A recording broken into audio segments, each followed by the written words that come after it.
जय हिंद मेरे प्यारे साथियों। तो कैसे हैं आप सभी? आशा करता हूं आप सभी अच्छे हैं होंगे, मस्त होंगे और अपनी पढ़ाई को बेहतरीन तरीके से कर रहे होंगे।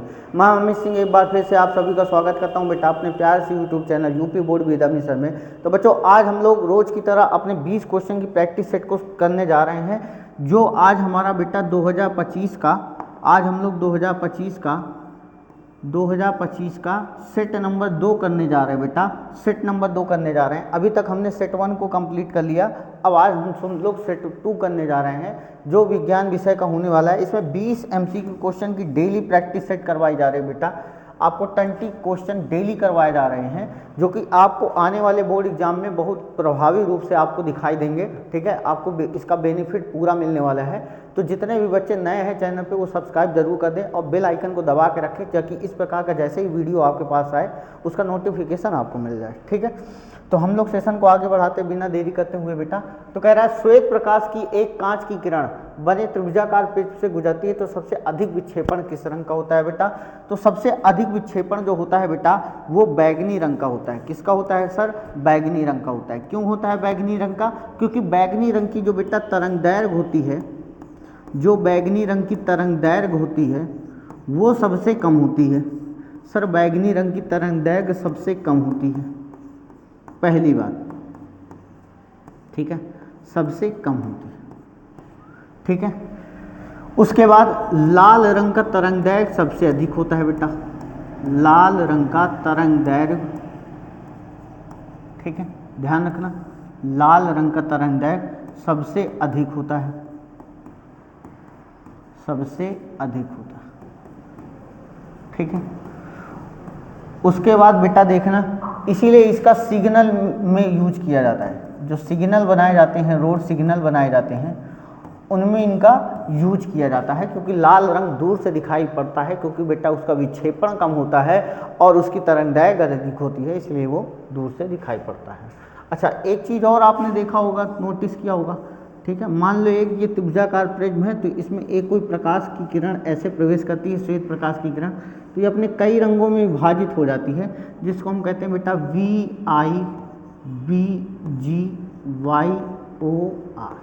ठीक है, इन 7 रंगों में विभक्त हो जाता है बेटा VIBGYOR। VIBGYOR, V for violet मतलब बैगनी, I फॉर इंडिगो मतलब जामुनी, और B फॉर मतलब ब्लू मतलब नीला, G फॉर ग्रीन हरा, Y फॉर येलो पीला, O फॉर ऑरेंज और R for red, R for red. ठीक है, लाल। तो इस प्रकार आप इसको ध्यान रखना, सी ऑप्शन इसका सही ऑप्शन है। सूर्योदय एवं सूर्यास्त के समय क्षितिज पर आसमान दिखाई देता है, तो ये होता है बेटा रक्तताप के कारण। जैसे आपने कभी कभी देखा होगा शाम टाइम, अब तो लोग मोबाइल से कभी फुर्सत ही नहीं पाते हैं, लेकिन अगर शाम टाइम आप देखिए, जब आसमान एकदम साफ रहे, तो आप देखेंगे जैसे ही सूर्यास्त हो चुका होगा बेटा, तो उसके बाद भी, सूर्यास्त होने के बाद आसमान आपको लाल लाल दिखेगा, जहाँ पे सूर्यास्त होता है उसी के आसपास। ठीक है, तो उसे हम कहते हैं रक्तताप। क्या कहते हैं बेटा? रक्तताप होता है। ये क्षितिज पर दिखाई देता है, मतलब क्षितिज मतलब आसमान के क्षितिज पर। ठीक है, जहाँ पे सूर्योदय या सूर्यास्त होता है। जैसे मान लो कि ऐसे बना होता है, ठीक है, और यहाँ पे सूर्यास्त हो रहा होता है। ठीक है, तो ये आपको यहीं पे आसपास दिखाई देगा। ठीक है, यहीं आसपास दिखाई देगा। ठीक है, जिसे हम कहते हैं क्षितिज। चलो, अगला कह रहा है अवतल दर्पण के सामने स्थित किस बिंदु से गुजरने वाली प्रत्येक प्रकाश की किरण परावर्तन के पश्चात उसी बिंदु से वापस चली जाती है। तो भैया इसके 3 नियम बताए थे हमने आपको। कितने नियम बताए थे बेटा? 3। कितने नियम बताए थे? 3 नियम आपको बताए थे। वो तीनों नियम आपको ध्यान रखना है, बस उसके बाद क्वेश्चन आराम से आपसे हो जाना है। ठीक है, तो ये है बेटा आपका अवतल दर्पण। तो प्रकाश की किरण कैसे किसी दर्पण में प्रवेश करती है वो समझ लो। जब मुख्य अक्ष के समांतर जाती है तो बेटा F से टकराकर वापस चली जाती है। जब प्रकाश की किरण मुख्य फोकस से जाती है बेटा, तो वो मुख्य अक्ष के समांतर हो जाती है, ऐसा समझ लो। ठीक है, और जब प्रकाश की किरण वक्ता केंद्र यानी C से प्रवेश करती है तो आती है उसी मार्ग में, जाती भी है उसी मार्ग से।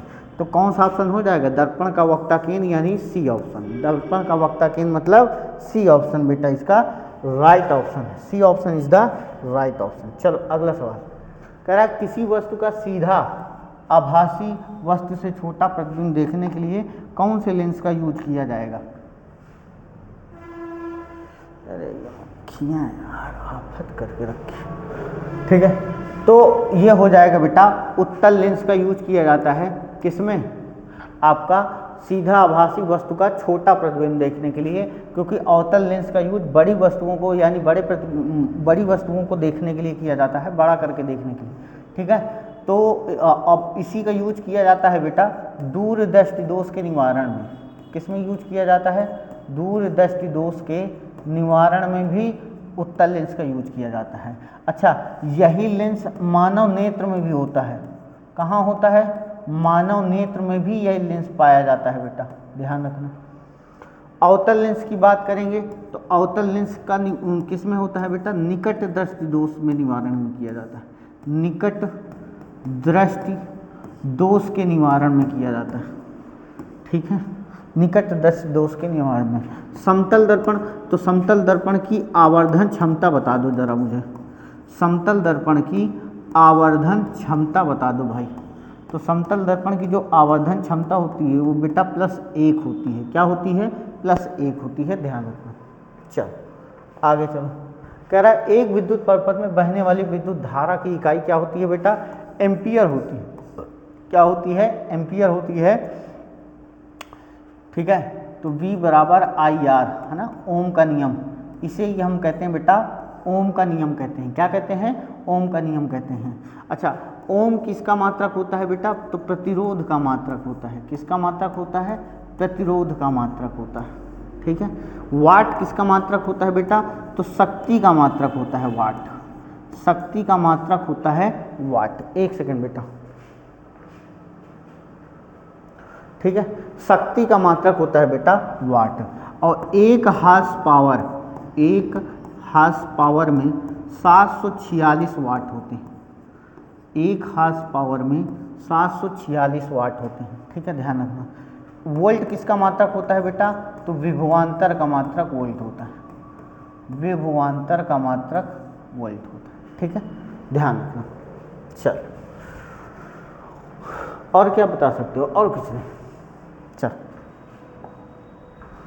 कह रहा है समान प्रतिरोध वाले 3 प्रतिरोधों को श्रेणी क्रम में जोड़ा गया है। तो भाई श्रेणी क्रम का सूत्र क्या होता है? परिणामी R बराबर R1 + R2 और +R3 होता है। ओके, तो जब तीनों प्रतिरोध बराबर हैं, यानी R1 बराबर R2 बराबर R3 समान प्रतिरोध के हैं, तो बताओ R बराबर आ जाएगा बेटा 3R1। क्या आ जाएगा? 3R1। तो ये कितने गुना हो रहा है बेटा? यहाँ पे देखो, गौर से देखो, तो ये आपको 3 गुना दिख रहा है। कितना गुना दिख रहा है बेटा? तो ये हो जाएगा आपका 3 गुना, यानी D option is the right option. D option is the right option. चलो, क्या कह रहा है? एक सीधे धारावाही क्षेत्र को प्रदर्शित होगा यदि किसी विद्युत चालक के चारों ओर चुंबकीय क्षेत्र कैसा होगा? वृत्ताकार होगा बेटा। कैसा होगा? वृत्ताकार होगा। रटने वाला क्वेश्चन है, आराम से चुपचाप रट लीजिए, बस बात खत्म। उसके बाद कह रहा है खाने का सोडा। चलो भाई, इस खाने के सोडा का पोस्टमार्टम करते हैं, है ना। चलो, तो जो खाने का सोडा होता है बेटा, उसे हम कहते हैं सोडियम बाइकार्बोनेट। क्या कहते हैं? Sodium bicarbonate.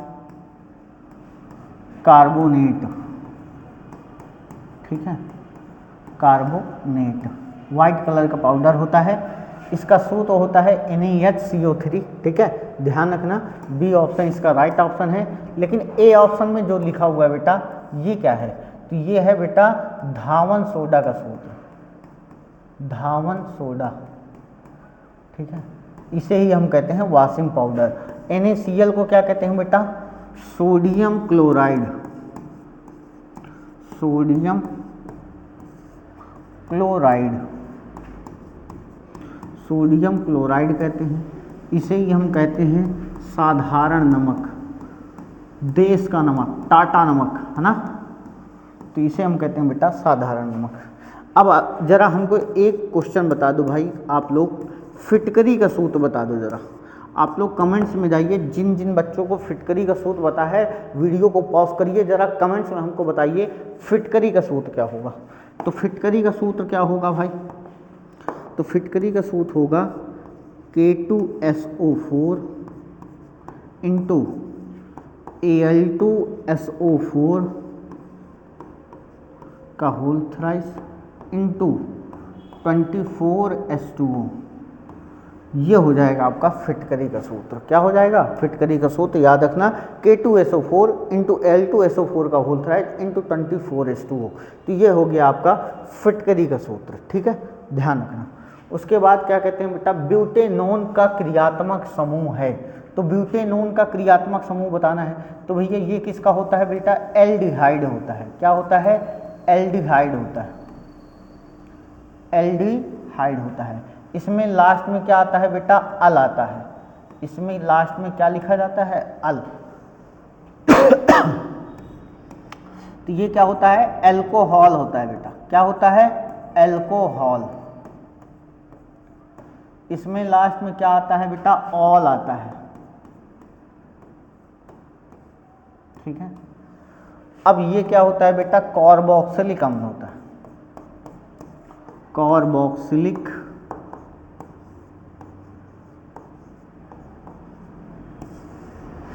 एसिड होता है। ठीक है, इसमें लास्ट में ओइक आता है बेटा, ध्यान रखना।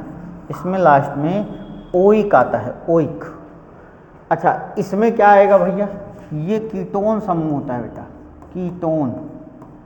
ठीक है, तो इसमें लास्ट में ओन आएगा, ओन। ध्यान रखना, इसमें लास्ट में ओन आता है। ठीक है, चल अगला सवाल कह रहा है जस्ता धातु तन HCl से क्रिया करके निम्नलिखित में कौन सी गैस कर रहा है? तो भैया जस्ता ले लो, Zn ले लिया। अब हम ले लेंगे बेटा 2HCl। क्या ले लेंगे? 2HCl। इसकी अब क्रिया कराएंगे तो Zn पॉजिटिव है, Cl निगेटिव है, तो ये इसके साथ मिलके बन जाएगा बेटा ZnCl2। क्या बन जाएगा? ZnCl2 और प्लस H2 हाइड्रोजन बाहर निकल जाएगी। तो ये बन जाएगा बेटा जिंक क्लोराइड। क्या बन गया? Zinc chloride. तो HCl है ना, यही HCl हमारी जठर रस में पाया जाता है बेटा, ध्यान रखना, जठर रस में पाया जाता है, जिसका pH मान होता है 1.2। ठीक है, तो हाइड्रोजन गैस निकलेगी। ओजोन क्या होती है बेटा? ओजोन होती है O3, है ना, जो क्या करती है? वायुमंडल में आने वाली हानिकारक पराबैंगनी किरणों से हमको बचाती है, हमारी सुरक्षा करती है। ओजोन परत समताप मंडल में पाई जाती है। ठीक है, नाइट्रोजन क्या है बेटा? तो नाइट्रोजन हमारी वायुमंडल में पाई जाने वाली सबसे अधिक मात्रा में गैस है। कितने प्रतिशत? 78% पाई जाती है बेटा। वायुमंडल में सबसे अधिक मात्रा में पाई जाने वाली गैस है, जो कि 7N14 होता है। ठीक है, 7N14 यानी 7 इसका परमाणु क्रमांक होता है, 14 इसका परमाणु भार होता है। ठीक है, चलो कह रहा शुद्ध जल का pH मान बता दो जरा। तो देखो pH मान, अभी पूरे pH मान एक साथ क्लियर हो जाएंगे आपके। ठीक है, गौर से देखियो भाई, यहाँ देखो, तो ये होता है बेटा 7 से होता है यहाँ 6, 5, 4, 3, 2, ये 1, यहाँ होता है बेटा 8, 9, 10, 11, 12, 13 और ये होता है 14। तो जो ये 7 होता है बेटा, ध्यान रखो, तो जो ये 7 होता है ये कैसा होता है? उदासीन होता है बेटा। कैसा होता है? उदासीन होता है। कैसा होता है? उदासीन यानी जल का। कैसा होता है? उदासीन यानी जल का। ठीक है, जो 7 से कम होते हैं बेटा, जो 7 से कम होते हैं वो अम्लीय होते हैं। क्या होते हैं? अम्लीय होते हैं। जो 7 से अधिक होते हैं बेटा वो क्या होते हैं? क्षारीय होते हैं। क्या होते हैं? क्षारीय होते हैं। ठीक है, तो कुछ pH मान ध्यान रख लो। तो ये जल का pH मान 7 हो गया। जठर रस का, अभी मैंने बताया, जठर रस का pH मान 1.2 होता है। उसके बाद आप किसका pH मान? दूध का pH मान ध्यान रखना, दूध का pH मान। तो दूध का pH मान अम्लीय होता है बेटा 6.7। ठीक है, फिर उसके बाद होता है बेटा रक्त का pH मान, ब्लड यानी रक्त का पीएच मान, तो रक्त का पीएच मान होता है बेटा, क्षारीय होता है 7.4, 7.4। तो ये कुछ हो गए बेटा, आपको ध्यान रखना है, ठीक है। चलो अगला सवाल, अमलगम कैसा होता है बेटा? तो अमलगम होता है धातुओं का मिश्रण। क्या होता है? धातुओं का मिश्रण होता है, धातुओं का मिश्रण होता है। कौन? अमलगम, ठीक है। B option is the right option.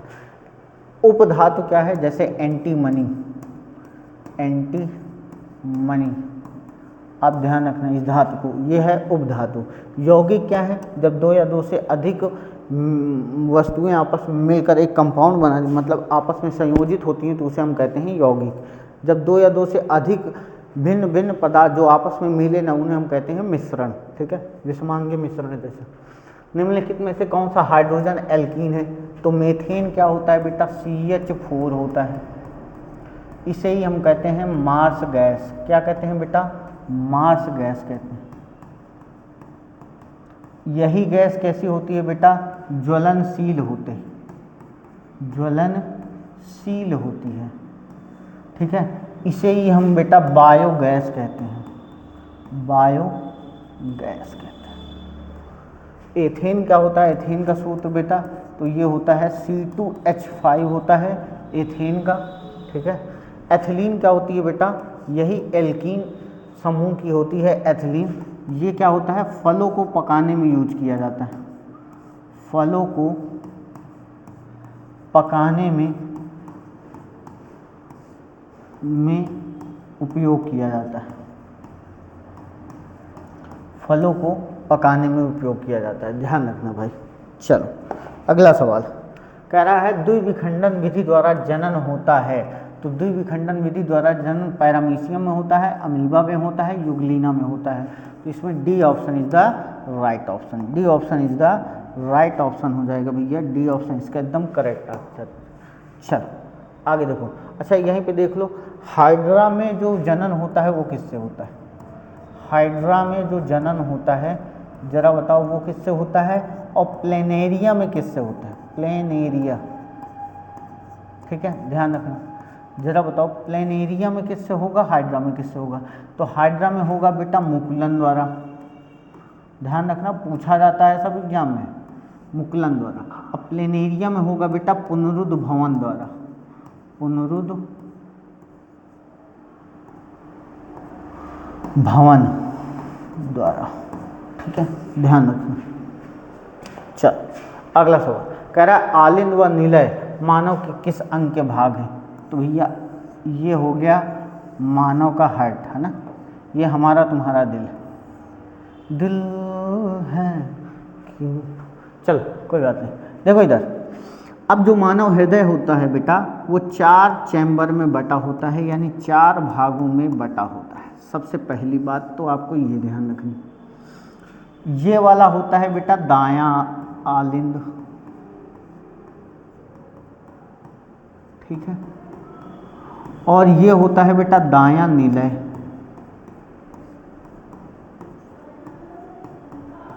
ठीक, ये होता है बेटा बायां आलिंद,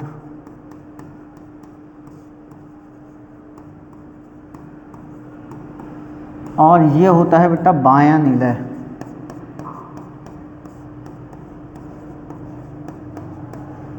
ठीक, दायां आलिंद दायां निलय। तो ये किसके हृदय के भाग हैं, ठीक है। यकृत आ जाओ भाई। तो यकृत क्या होता है? यकृत मानव शरीर की सबसे बड़ी ग्रंथि, मानव शरीर की सबसे बड़ी ग्रंथि, सबसे बड़ी ग्रंथि क्या होती है? यकृत। इसी यकृत में क्या होता है बेटा? पित्ताशय का निर्माण होता है, पित्त रस का निर्माण, पित्त रस का निर्माण होता है। अच्छा पित्त रस प्रकृति में कैसा होता है बेटा? तो क्षारीय होता है, ध्यान रखना, कैसा होता है? क्षारीय होता है। अच्छा ये पित्त रस स्टोर कहाँ होगा, संग्रहित कहाँ होगा? तो पित्ताशय में। कहाँ होगा? पित्ताशय में, ध्यान रखना, पित्ताशय में, ठीक है। तो ये पित्ताशय में बेटा आपका संग्रहित हो जाएगा, ध्यान रखना, ठीक है।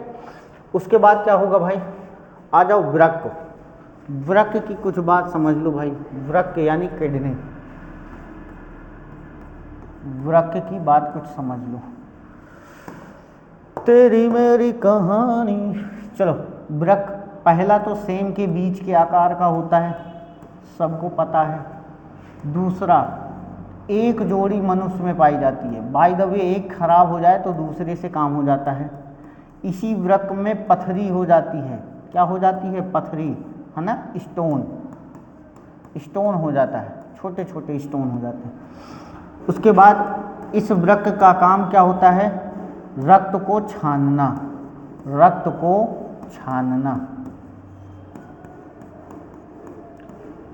इसी वृक्क की इकाई को हम क्या कहते हैं बेटा? वृक्क की इकाई को हम क्या कहते हैं? नेफ्रॉन। क्या कहते हैं? नेफ्रॉन कहते हैं, ठीक है। उसके बाद और क्या है? और क्या है? इसी वृक्क की संरचना में बेटा, इसी नेफ्रॉन की संरचना में एक बोमेन संपुट पाया जाता है। तो कभी कभी पूछता है आपसे एग्जाम में कि बोमेन संपुट किसका भाग है? नेफ्रॉन का। और नेफ्रॉन किसका भाग है? वृक्क का। बोमेन संपुट पाया जाता है, ठीक है। उसके बाद यही वृक्क किसका काम करता है बेटा? उत्सर्जन का काम करता है। किसका काम करता है? उत्सर्जन का काम करता है, यानी उत्सर्जी अंग है। तो इतने सारी चीज़ें ध्यान रखना। आज भाई मस्तिष्क की बातें कुछ समझ लो। तो जो मस्तिष्क की इकाई होती है बेटा, उसको हम कहते हैं न्यूरॉन। क्या कहते हैं? न्यूरॉन, ठीक है। अब इसी में पाया जाता है बेटा पीयूष ग्रंथि। क्या पाई जाती है? मटर के दाने के जैसे पीयूष ग्रंथि पाई जाती है, जो डिसाइड करता है बेटा कि व्यक्ति कितना छोटा होगा, कितना बड़ा होगा, कितना लंबा होगा, कितना मोटा होगा, है ना, वो गोरा होगा या काला होगा। ये सब कौन डिसाइड करता है? पीयूष ग्रंथि डिसाइड करती है। इसीलिए बेटा इसको हम कहते हैं मास्टर ग्रंथि। क्या कहते हैं? मास्टर ग्रंथि कहते हैं, ठीक है। कभी कभी पूछ लेता है मास्टर ग्रंथि किसे कहते हैं? तो पीयूष ग्रंथि को कहते हैं, ठीक है। तो आप लोग ध्यान रखना इसको।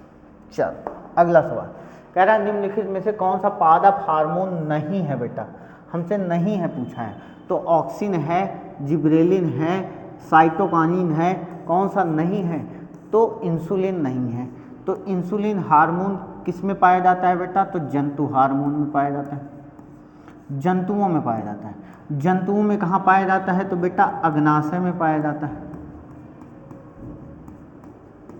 अच्छा, अग्नाशय में कहाँ पे पाया जाता है? तो बीटा कोशिका में पाया जाता है, ठीक है। अब इस बीटा कोशिका में कहाँ? तो बीटा कोशिका में कौन पाया जाता है? इंसुलिन। अच्छा, इसका काम क्या होता है? तो ये शुगर की मात्रा को कंट्रोल करता है, शुगर की मात्रा को कंट्रोल करता है,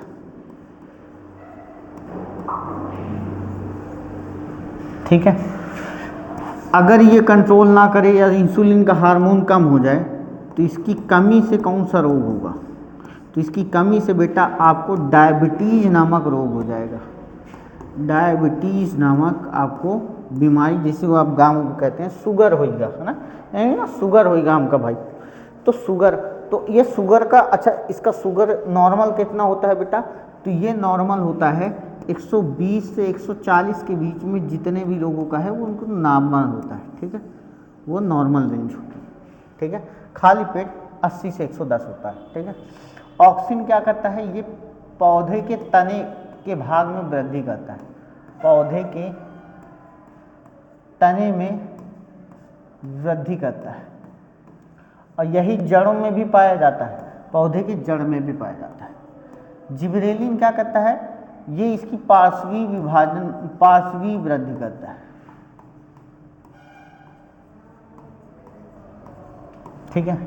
साइटोकाइनिन कोशिका विभाजन में महत्वपूर्ण भूमिका निभाता है, कोशिका विभाजन में महत्वपूर्ण भूमिका निभाता है। कौन? साइटोकाइनिन, ठीक है। तो इतनी बातें आपको ध्यान रखनी है मेरे भाई, ठीक है। इतनी बातें सारी आपको ध्यान रखनी है। पुष्प के जनन अंग हैं।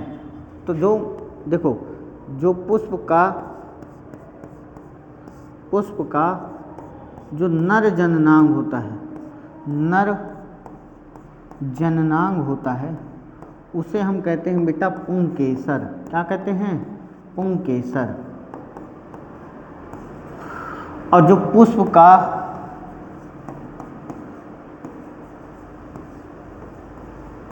मादा जननांग होता है, मादा जननांग होता है, उसे हम कहते हैं स्त्री केसर। ठीक है, तो ये हो जाएगा बेटा आपका सी ऑप्शन इसका राइट ऑप्शन हो जाएगा। C option is the right option. अगला सवाल कह रहा मेंडल ने गणित और विज्ञान का अध्ययन किस विश्वविद्यालय से किया? तो इन्होंने वियना विश्वविद्यालय से किया था भाई। वियना विश्वविद्यालय जो कि ऑस्ट्रिया की राजधानी है, ऑस्ट्रिया देश की राजधानी है बेटा वियना। ठीक है, अब देखो मेंडल को आनुवांशिकता का जनक भी कहा जाता है। आनुवांशिकता का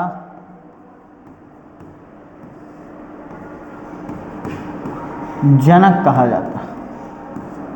ठीक है, आनुवांशिकता का जनक कहा जाता है। इन्होंने अच्छा प्रयोग किया, किसमें किया भाई? इन्होंने प्रयोग किया प्लांट पी में। प्लांट पी में, अच्छा पी मतलब मटर के पौधे पर, मटर के पौधे पर। ठीक, तो ये पूछा जाता है, आप लोग ध्यान रखना। उसके बाद कह रहा मेंडल के अनुसार निम्न युग में कौन सा प्रभावी लक्षण है? तो जो इसका लंबा तना गोल बीज होता है, वही इसका प्रभावी लक्षण होता है। ठीक है, ध्यान रखना। आ जाओ आहार श्रृंखला में प्रथम पोषी स्तर। तो जो प्रथम पोषी स्तर होते हैं बेटा वो उत्पादक कहलाते हैं। क्या कहलाते हैं?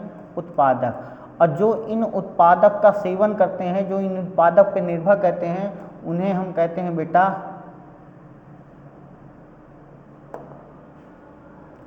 प्रथम उपभोक्ता, प्राथमिक उपभोक्ता कहते हैं।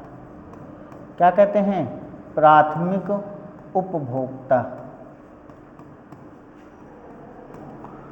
जो कि क्या होते हैं बेटा? शाकाहारी जीव होते हैं।